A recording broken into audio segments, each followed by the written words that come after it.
बिस्मिल्लाहिर्रहमानिर्रहीम। मोअज़्ज़ज़ व्यूअर्स, कभी भी भूखे शख्स को खाना खिलाने में जल्दी नहीं करनी चाहिए। उसकी वजह यह है कि एक दफ़ा का ज़िक्र है कि एक हॉस्पिटल के अंदर एक शख्स बर्गर और पेप्सी इस्तेमाल कर रहा होता है, खा रहा होता है। एक बच्चा भूख की शिद्दत के साथ इंतहाल उसे देख रहा होता है।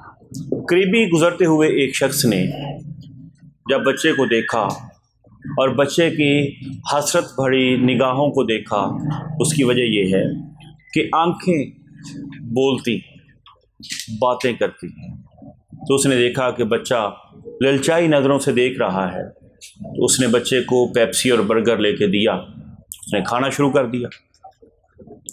इतनी देर में उस बच्चे की वालदा उस बच्चे की पर्ची बनवा के आ गई।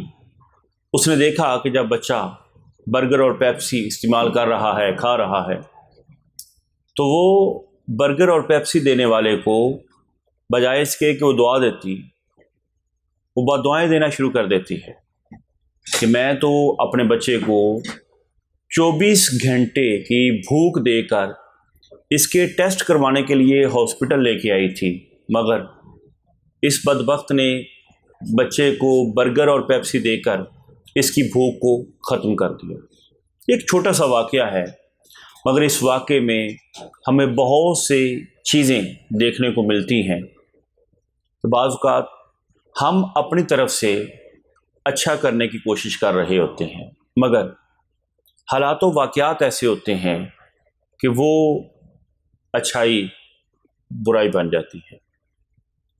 कभी आपके साथ ऐसा हुआ? कमेंट बॉक्स में ज़रूर बताइएगा।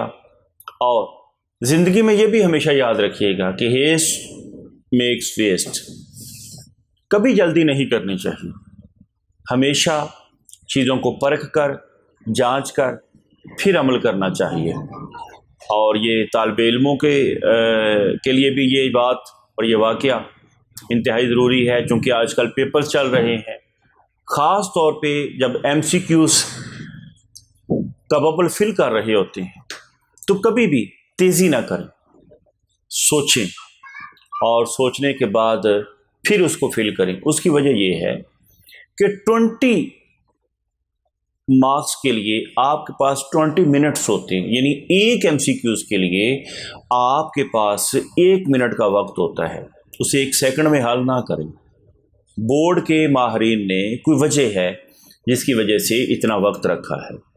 लिहाजा ज़िंदगी के हर मैदान के अंदर और ज़िंदगी के हर फील्ड के अंदर कभी भी जल्दी से काम न लें। Think for you speak. बोलने से पहले, एक्शन करने से पहले, अमल करने से पहले हमें सोचना चाहिए, उसके पॉजिटिव नेगेटिव असरात के बारे में, मस्बत और मनफी असरात के बारे में, और फिर एक्शन करना चाहिए, फिर अमल करना चाहिए और फिर काम करना चाहिए। अल्लाह तबारक व तआला हमारी ज़िंदगियों में बरकत दे, आसानियाँ पैदा करे। दुआओं में याद रखिएगा। मिलते हैं अगली वीडियो में। अस्सलामु अलैकुम व रहमतुल्लाहि व बरकातुहू।